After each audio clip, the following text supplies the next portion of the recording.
Pero dalawang anak ko po. Si una ko asawang namatay, yun.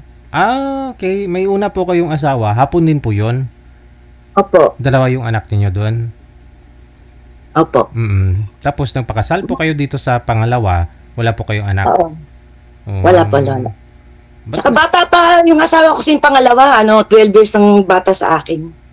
So bali 57, mag-57 ka na. Siya pa nasa 45 pa lang. 45. Oh, 45. Okay. Hindi po kayo nagkaanak. Kailan lang ho kayo nagpakasal, ma'am? Nitong pangalawa? 2017 ata. 6 years na kami divorce eh. 2000. Ano po yun? Nagpakasal ho kayo tapos nag-iwalay ka agad? Hindi, 5 years. Magkasama kami ng 5 years tapos nag-divorce kami 6 years na. So bali magto-12 years na rin po pala kayong nagkakilala, no? Oo. Parang 45 ka rin. 45 ka. Nag-divorce 50. 45 ako na nagsama kami. 45. So hindi po kayo nagkaanak? Hindi po. Hindi pinalad. Bata kasi eh. Hindi siguro yung DNA namin. Hindi match? Hindi match. Hindi. Kaya nga dapat makakalima ka pa nun eh. Kasi bata ho yung na partner mo eh. Ay, hindi ko na kaya DNA. Ako ba? Kaya. Pero okay na yun kasi dalawa na anak niya ngayon ang asawa niya Pilipina rin. Pinalit. May dalawang anak na sila. Opo. Ay, kaya siguro... Pero magbata naman kasi kanya Pilipina, kaya okay naman, kaya nagkaanak sila.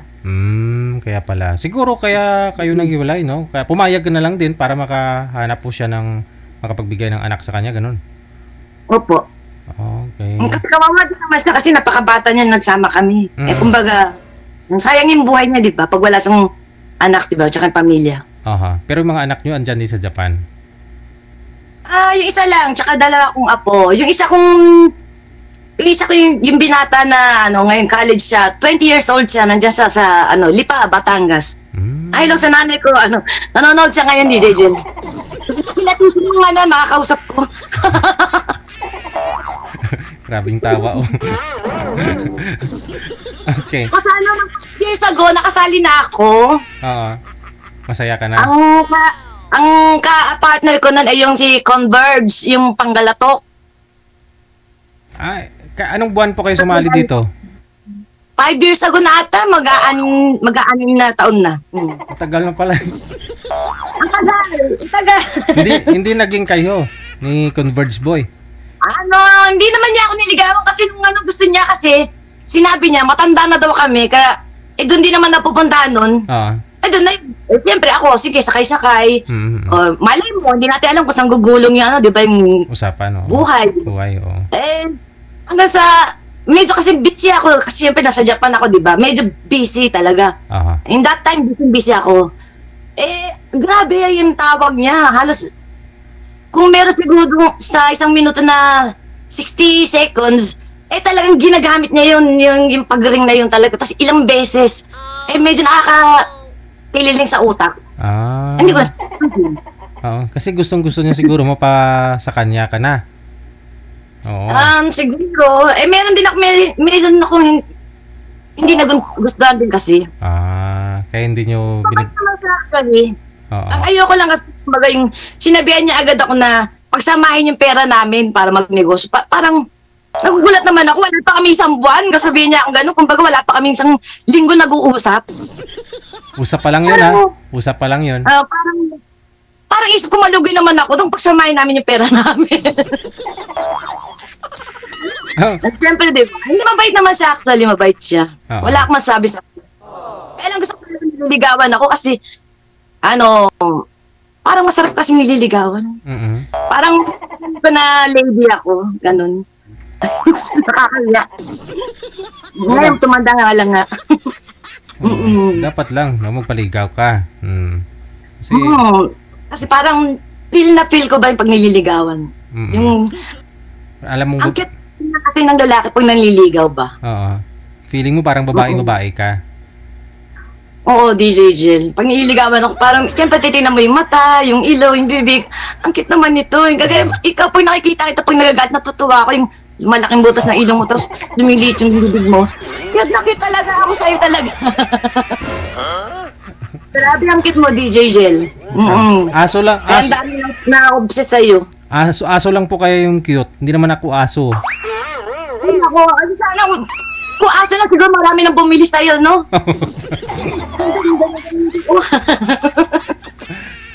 Swerte naman ang asawa mo. Oh, swerte ka. So, ngayon po, 6 years na po kayong walang boyfriend? Wala kang naging boyfriend sa 6 years? Ay, hindi. Nagkamusta naman ako, DJ Jill. Hapon din. Hapon din kasi dito ako eh. Kasi nung umuwi ako dito sa Pilipinas, siyempre nakita ko din mga dati kong boyfriends. Eh, kaya lang, siyempre, wala din naman sila, kumbaga hiwalay din. Oh. Kaya lang isa, magpatid ka doon. Eh, magpatid ka dyan. Ay, mabwisit ako sa kanya dalawa, nagbus ako hanggang airport, mag-isa lang ako nagbus. First time ko nagbus hanggang airport, nakakabwisit. Nag-commute? Ayan, hindi ko usap. Alas. Tapos, siguro 4 months na, nagka-boyfriend din naman ako. Kaya lang, bigla siya naglaho. Ang bata niya kasi 39 years old siya. Aragoy. Kaya yung inaalagaan niya naman ako, pag masakit yung paa ko, hinihilot-hilot niya ako. Ang cute niya talagang natutuwa ako sa kanya kahit medyo may pagka kulang-kulang yung mukha niya, ganun. Okay lang naman sa akin. Kulang-kulang.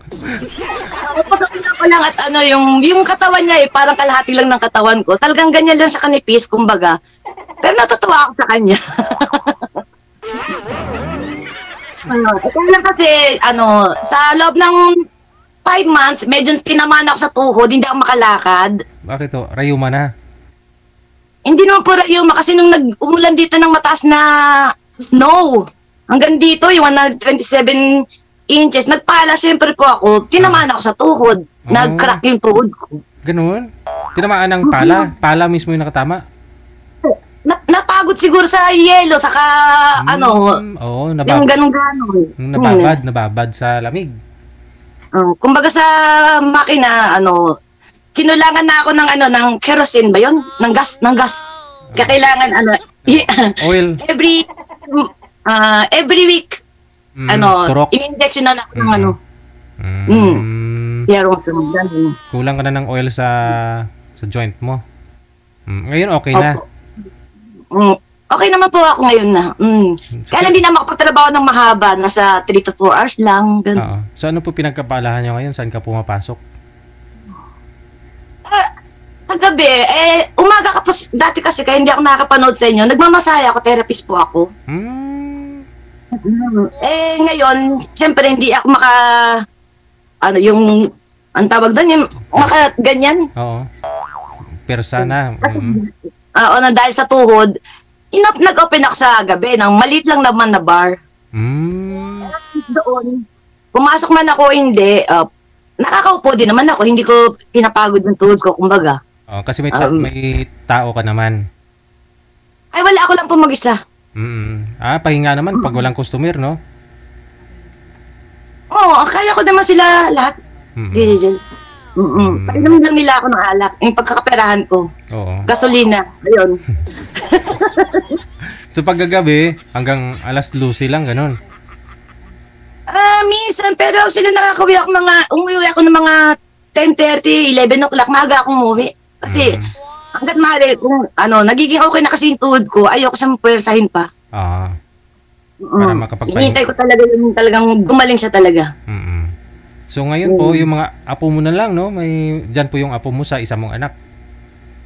Opo, yung anak ko 35. Tapos yung anak niya is 15, tsaka 4 years old. Yung apo ko dalawa. May nagtanong po pala, ma'am, sabi nila, ano daw sikreto mo at mukhang bata ka pa sa edad mo na 57?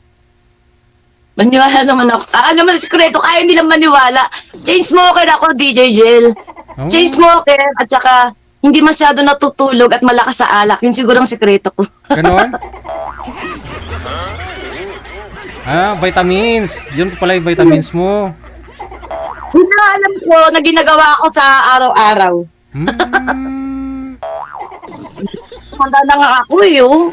Ang dami ko ng puting buhok. May bangs. Manager, may bangs, oh. May bangs. Okay. Yung nanay ko, uso na yung bangs, kaya nagbabangs ako.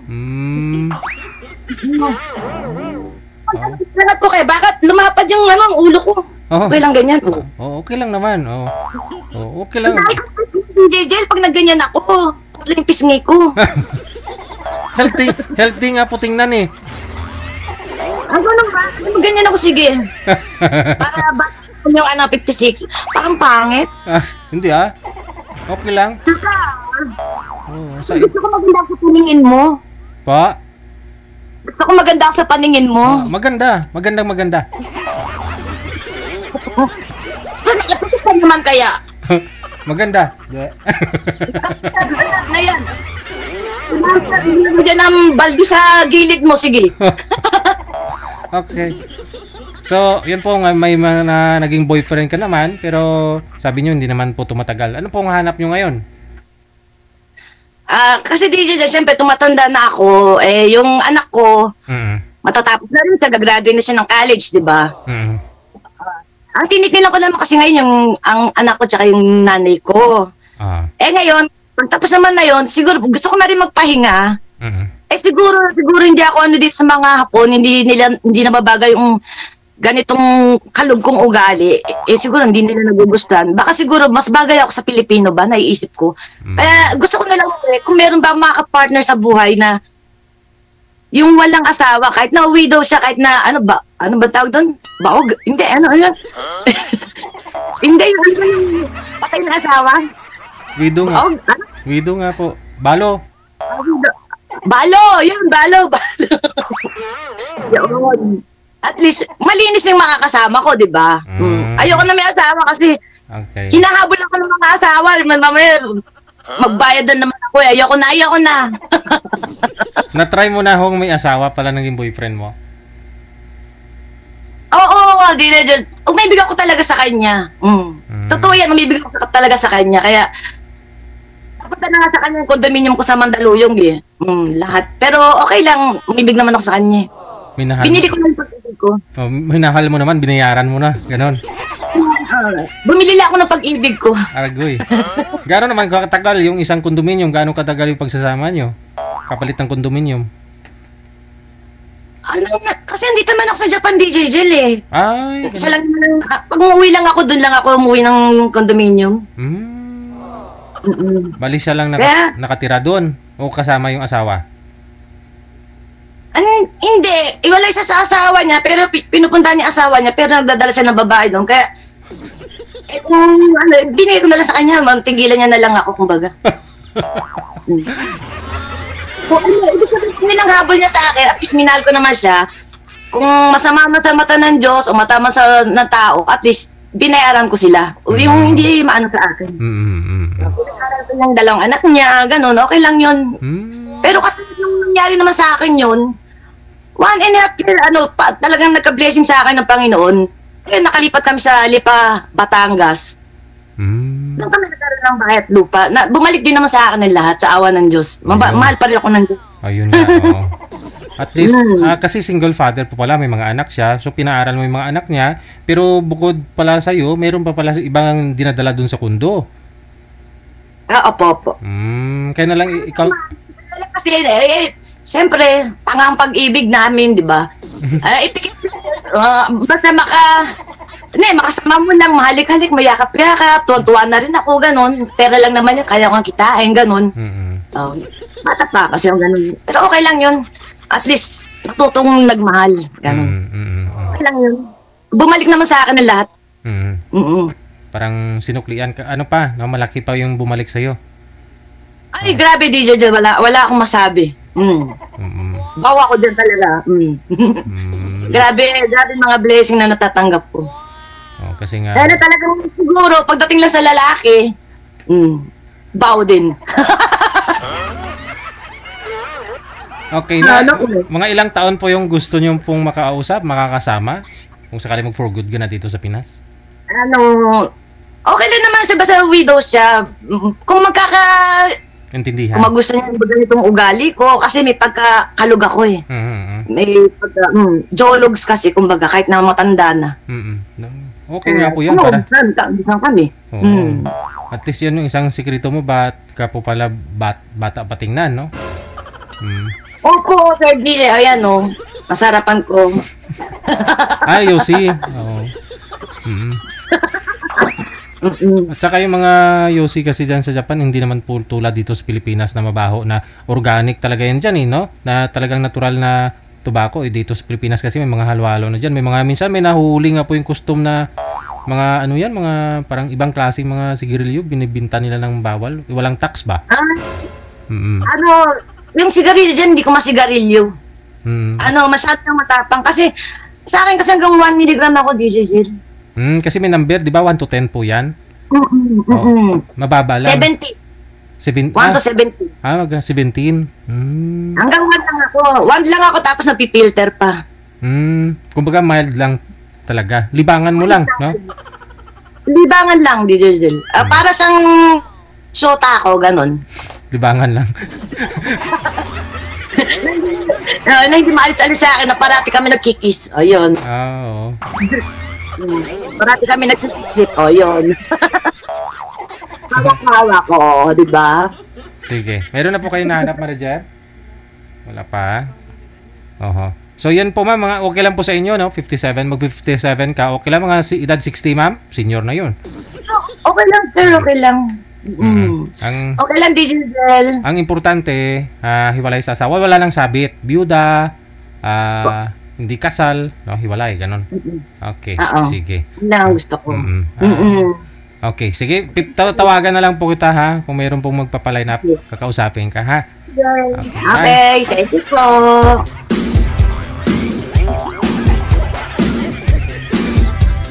Ayun, may farm na sa Batangas.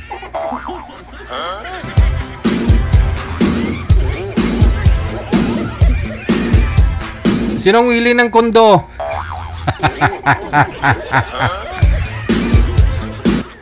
Kita nyo, mahal pa rin siya ni Lord, no? Di ba? Kasi nagmahal lang naman siya eh. Yung lalaki, tinulungan niya, magkakondo, pinaaral pa yung mga anak kasi nga po hiwalay sa asawa, no? Ngayon, bukod po pala sa kaalaman ni ma'am, may iba pa po walang dinadala pa dun sa kondo. Pero siyempre, sabi nga po niya, kinikita na may pera, no? Malaki pa yung bumalik sa kanya.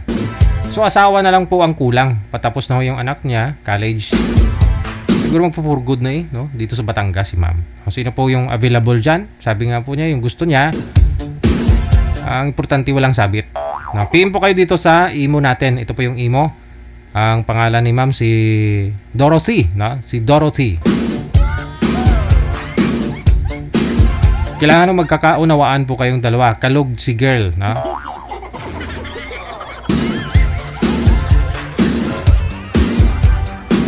PM po kayo dito ha sa ating hotline sa Imo.